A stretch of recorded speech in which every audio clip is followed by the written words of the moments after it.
Mes frères et sœurs, dans le Seigneur, je vous salue dans le nom précieux de notre Sauveur et Seigneur Jésus-Christ. Lorsque nous avons intimité avec bon Dieu, avec le Seigneur, Dieu nous vient en aide. Dieu nous vient en aide et nous soutient dans nos faiblesses. Que des bêtises nous pas fait, c'est parce que nous avons intimité avec Dieu. Dieu nous soutient. Dieu nous garde. Nous t'a scandalisé. Nous t'a condamné nous comme gros magouilleurs. Nous t'a condamné nous comme gros méchants, comme gros criminels. Nous t'a condamné nous comme gros adultères. Non, Dieu nous soutient. Dieu nous soutient. Dieu nous fortifie. Dieu nous garde. Pourquoi? C'est parce que nous avons intimité avec lui. C'est parce que nous avons intimité avec Dieu. Il nous soutient. Il nous garde. Et lorsque pied nous t'avait glissé, il nous tient. Il kembe nous. Il fortifie nous. Il donne nos victoires. Il donne nos caractères. Il donne nos tempéraments. Il fait nous vivre la vie de Dieu. La Bible dit clairement, et je voudrais partager avec toi ce texte. Hébreux chapitre 2, les versets 16 et suivants, et nous disent: car assurément ce n'est pas des anges qui viennent en aide, mais c'est à la postérité d'Abraham. Et la Bible dit clairement, et ceux qui sont fils d'Abraham sont ceux qui ont la foi. La Bible dit clairement dans Galates, reconnaissez donc que ce sont ceux qui ont la foi qui sont fils d'Abraham. Lorsque nous lisons Galates chapitre 2, chapitre 1er, le verset 7, je vais confirmer avec vous. Galates, nous allons lire Galates chapitre 1er, le verset 7. Si je ne m'abuse pas, je voudrais vous donner le texte exact. C'est Galates chapitre 2 ou chapitre 3. Galates chapitre 3, le verset 7 nous dit: reconnaissez donc que ce sont ceux qui ont la foi qui sont fils d'Abraham. Galates 3, le verset 7. Donc, dans Hébreux chapitre 2, le verset 16, eh bien, il est dit: car assurément ce n'est pas des anges qui viennent en aide, mais c'est à la postérité d'Abraham. Regardez avec moi les versets 17 et 18. En conséquence, il a dû être rendu semblable en toutes choses à ses frères, c'est-à-dire à nous. Donc, pour que Dieu puisse nous sauver, pour que Christ puisse nous sauver, donc il a dû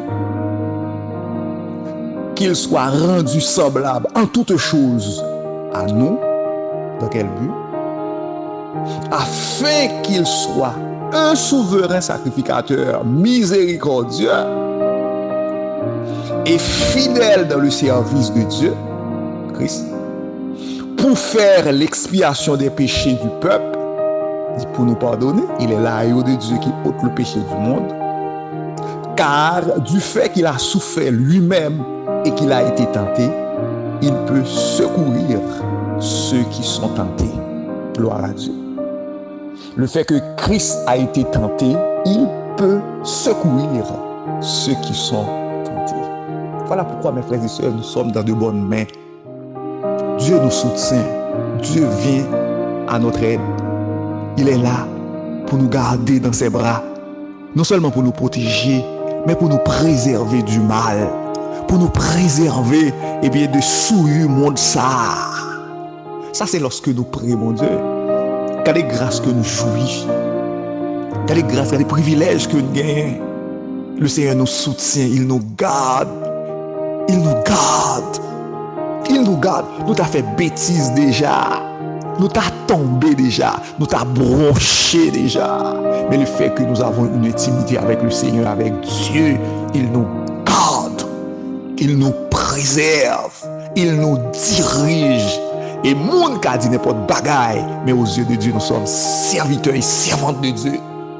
Si monde pas veut reconnaître ça, mais aux yeux de Dieu, nous sommes serviteurs de Dieu. et servantes de Dieu.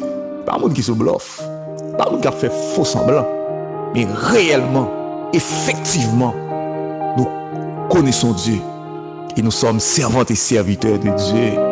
Et le fait que comme ça, eh bien Dieu nous fortifie, il nous garde. La Bible dit, donc, et c'est pas des anges, non, que le Seigneur vient en aide, mais c'est à nous. Il rend nous semblables en toutes choses. Et tant que Dieu, eh bien, il était venu, eh bien, comme un homme. Il était souffri, il était connaît grand goût, il était connaît, eh bien, humiliation. Voilà pourquoi il est un souverain sacrificateur miséricordieux. Il était souffri, il a souffri, il connaît, il est capable de compatible à faiblesse nous. Oui, il est compatible à faiblesse nous. C'est-à-dire qu'il a souffri avec nous, il connaît faiblesse nous, il connaît problème nous. Il connaît ça fait problème non, il a résoudre lui. Et le texte nous dit, mes frères et sœurs, non seulement il a fait l'expiation des péchés, mais également la Bible dit, car du fait qu'il a souffert lui-même et qu'il a été tenté. C'est pas rien, nous va dire mon Dieu là, Jésus-Christ là, il va connaître. Il connaît le tenté, il connaît parce qu'il était tenté tout. Et la Bible dit en toutes choses, oui, Christ a été tenté en toutes choses sans commettre de péché. Il a été tenté en toutes choses. Là où dit toutes les choses, on n'a pas besoin de poser une question sur ça. La Bible dit en toutes choses. En toutes choses, il a été tenté. Il a été tenté. Et le fait qu'il a été tenté, eh bien, il peut secourir ceux qui sont tentés. Il peut nous comprendre. Il peut nous comprendre. S'il y a quelque chose qui ne marche pas, nous qu'à parler ça avec le Seigneur. Il peut nous comprendre. Il peut nous secourir. Si on bagaille qui parle bien, si on manquement, si on faiblesse, si on indignité, si on bagaille qui fait défaut dans la relation nous avec le Seigneur, il peut nous secourir. Pourquoi? C'est parce qu'il a été tenté. Il a été tenté, il peut nous secourir. Mais ça qui est important, c'est pour nous honnêtes. Les bagages là parler bien, c'est pour nous connaître parler bien. Pas prendre pause là, aller bien. Pas prendre pause là, aller bien. Alors que le parler bien. Qu'il y a des moments, c'est chita, réfléchir sous la vie, nous. Et puis, moi, de bon Dieu, grâce. Il peut nous secourir. Pourquoi? C'est parce que Christ a été tenté en toutes choses. Il peut nous secourir. Il peut nous secourir. Pour qui ça? C'est parce qu'il était rendu semblable à nous-mêmes. Devenu un homme comme nous. Un homme comme nous. Un homme comme nous. Il compte ça dans nous. Il compte ça qui a passé dans le cœur nous. Il compte ça qui a passé dans l'esprit nous. Lorsque nous tentons, il connaît nous tenter. Pour qui ça? C'est parce que lui-même tout était tenté. Il était tenté. Et le fait qu'il était tenté, il n'est pas sans commettre de péché. Donc il peut nous secourir, nous qui sommes tentés. Donc, gagner grâce et bénédiction pour le monde qui prie, bon Dieu, qui vit dans l'intimité avec le Seigneur. Bon Dieu, soutenez-nous. Bon Dieu, créez-nous. Nous avons un témoignage. Ils sont des hommes de Dieu, des servantes de Dieu, pleins avec grâce. Le monde ne doit pas reconnaître ça. Le monde ne doit pas parler au mal, dire n'importe quoi. Mais aux yeux de Dieu, ils sont servantes et serviteurs de Dieu. Je vous encourage à demeurer servantes et serviteurs de Dieu, à vivre pour la gloire de Dieu, à rester au pied de Dieu, au pied de Jésus. Il est là pour te soutenir, pour te garder, pour te préserver du mal, Nous te bénissons, nous te disons merci, Seigneur.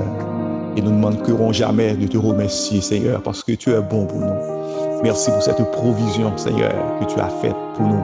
Oh Dieu, le fait que Jésus-Christ, il a souffert afin de se rendre semblable à nous, cher Seigneur. De se rendre semblable à nous pour nous secourir, pour nous comprendre, pour nous garder et pour nous délivrer. Nous te disons merci parce qu'il en est ainsi. Nous te demandons de nous aider à rester à tes pieds, de marcher au Dieu Tout-Puissant sur les traces de Jésus, notre modèle. Fortifie-nous, garde-nous, Seigneur. Bénis ton peuple, tes servantes et tes serviteurs, et garde-nous, cher Seigneur, dans le droit chemin, au nom de Jésus. C'était pasteur Enel Toussaint. Que le Seigneur vous bénisse abondamment.